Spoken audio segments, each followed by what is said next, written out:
तर जय महाराष्ट्र भावांनो.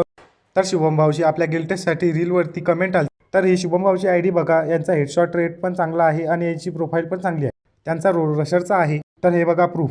तर शुभम भाऊ म्हणाले माझ्याच्यानं 1v2 होणार नाही तर आपण 2v2. तर त्यांनी त्यांचा मित्र बोलावला आहे. त्यांची आयडी व कलेक्शन चांगलं आहे.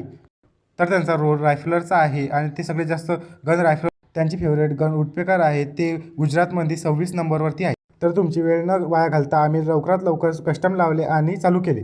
तर सर्वात प्रथम तुम्ही सबस्क्राईब व लाईक करून टाका भावांनो.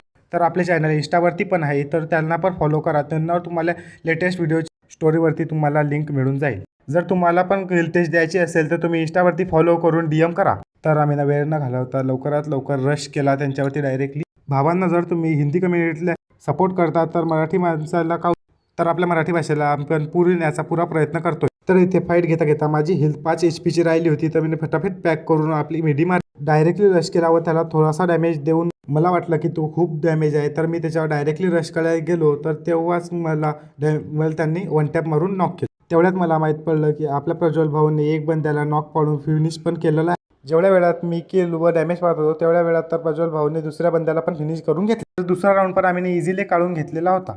आमची इझिली विक्ट्री झाली होती. त्यानंतर आम्ही तिसरा राऊंड पण इझिली काढलेला होता. त्यांनी चौथ्या राऊंडमध्ये कमबॅक करायचा प्रयत्न केला आणि ते यशस्वी पण झाले. तर त्यांनी आम्हाला 5व्या राऊंडमध्ये पण पराजित केले. या राऊंडमध्ये त्यांचा एक बंदा ऑफलाईन गेल्यामुळे त्यांना पण हा राऊंड गमावला. तर तसाच आम्ही 7वा राऊंड पण इझिली जिंकलो. त्यानंतर त्यांनी 8वा राऊंड कमबॅक केला. त्यांनी त्यानंतर लगातार 3 राऊंड कमबॅक केली आणि 5-6चा स्कोर केला. तर या राऊंडमध्ये प्रज्वल भाऊने हिलिंग बेटा करून पण हा राऊंड काढला आणि 6-6चा स्कोर केला आणि अखेर राऊंड प्रज्वल भाऊने 1v2 करून काढला.